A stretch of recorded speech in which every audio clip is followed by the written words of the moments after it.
इससे पूरी तरह से संतुष्ट हो गई है।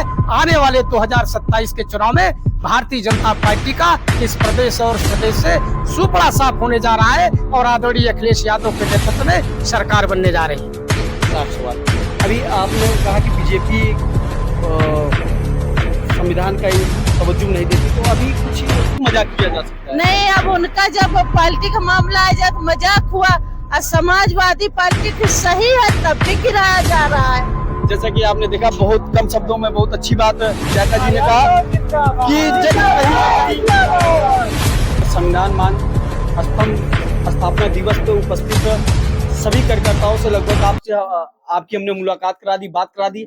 यहाँ पर सबसे तेज तर्राक जिला अध्यक्ष सपा, आज उनसे वार्तालाप करते हैं और जानने की कोशिश करेंगे क्या रणनीति है सपा की 2027 में अपना वर्चस्व दिखाने के लिए। अब बस व्यस्तता के कारण केवल कुछ ही समय मैं अध्यक्ष जी से ले पाया हूं, तो आइए सीधे उनसे वार्तालाप करते हैं। अध्यक्ष जी, क्या रणनीति है 2027 में?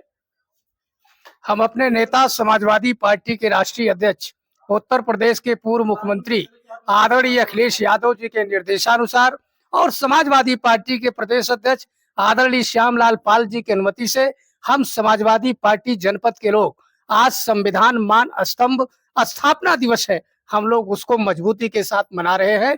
हमारे शानदार नेता आदरणीय अखिलेश यादव सड़क से लेकर के सदन तक संविधान, लोकतंत्र और आरक्षण बचाने के लिए हम लोग लड़ाई लड़ रहे हैं, हमारे नेता लड़ रहे हैं और इसको जब तक हम लोग बचा नहीं लेंगे और बचा करके भारतीय जनता पार्टी को इस देश और प्रदेश से उखाड़ करके फेंकने का काम करेंगे। बीजेपी किस कारण से ऐसा लगा कि संविधान खतरे में? भारतीय जनता पार्टी जब से उत्तर प्रदेश और देश में सरकार बनी है, हमारे महापुरुषों का अपमान कर रही है। हमारे बाबा भीमराव अंबेडकर, जिन्होंने हमको इस देश में संविधान दिया, जिन्होंने हमको आरक्षण दिया, जिन्होंने हमको लोकतंत्र दिया, वो आरक्षण और संविधान को खत्म करना चाहती है और देश की सबसे बड़ी पंचायत में हमारे संविधान के निर्माता बाबा साहब का अपमान कर रही है। जनता इससे पूरी तरह से संतुष्ट हो गई है। आने वाले 2027 के चुनाव में भारतीय जनता पार्टी का इस प्रदेश और प्रदेश से सुपड़ा साफ होने जा रहा है और आदरणीय अखिलेश यादव के नेतृत्व में सरकार बनने जा रही है। एक लास्ट सवाल, अभी आपने कहा कि बीजेपी संविधान का तवज्जो नहीं देती, तो अभी कुछ दिनों पहले एक वीडियो सोशल मीडिया पर जिसमें लालू प्रसाद यादव जी को कुछ लोग भीमराव अंबेडकर जी की तस्वीर दे रहे थे, लेकिन उन्होंने लिया नहीं, छुआ तक नहीं।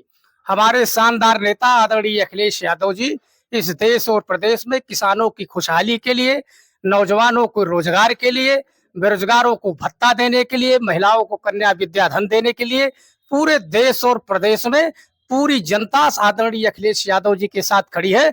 2027 के चुनाव में भारतीय जनता पार्टी का इस प्रदेश से सुपड़ा साफ होने जा रहा है। बीजेपी राम मंदिर के नाम पे वोट लिया करती थी, अब उनके पास ऑप्शन खत्म होने में, तो सपा का क्या अपना? भारतीय जनता पार्टी धर्म मजहब भाषा की राजनीति करती है। आदरणीय अखिलेश यादव और समाजवादी पार्टी जाति धर्म मजहब भाषा की राजनीति हम लोग नहीं करते हैं। हमारे शानदार नेता आदरणीय अखिलेश यादव इस देश और प्रदेश में जाति धर्म मजहब भाषा से ऊपर उठ करके हिंदू मुसलमान सिख ईसाइयों को आपस में पिरो करके देश को उन्नत की ओर ले जाना चाहते हैं। भारतीय जनता पार्टी बंटवारा की राजनीति करती है। जनता इसको सब जान गई है और आने वाले समय में जनता इसको सबक सिखाने का काम करेगी। फूलपुर की जनता को आप कुछ संदेश देना चाहते हो? हम लोग 2027 में पीडीए के माध्यम से सरकार बनाएंगे समाजवादी पार्टी की। और कुछ जो लोग यहाँ कट रहे हैं, बीजेपी में जाना पसंद कर रहे हैं या अन्य पार्टियों में? सभी बीजेपी से त्रस्त हो गए हैं, बीजेपी में कोई जाना नहीं चाहता है, समाजवादी पार्टी की सब सरकार बनाना चाहते हैं। जैसा कि आपने देखा, कम समय में बहुत लंबी बात कि पीडीए का अपना ये जो नारा चल रहा है, रोजगार और शिक्षा के साथ नवयुवक को रोजगार नहीं मिल पा रहा है, तमाम ऐसी समस्याओं के से हमारे किसान भी जूझ रहे हैं इस समय तत्कालीन सरकार।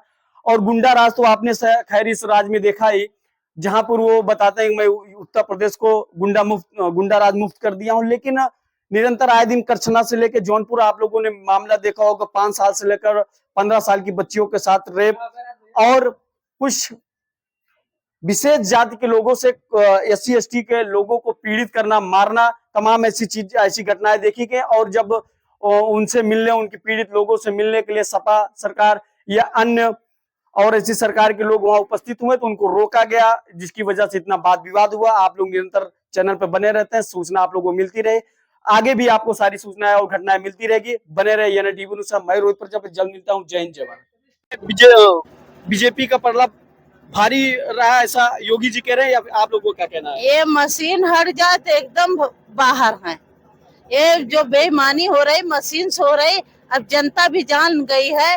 अब 2027 में भगा के मानेंगे समाजवादी के लोग। दीदी बस एक और, अभी क्या बोलते हैं, योगी जी के एक सांसद जी जिनका मकान नाले पे बनाया गया, स्वयं योगी जी ने कहा, लेकिन वो सांसद जी कहते हैं कि योगी जी ने मन से मजाक किया है।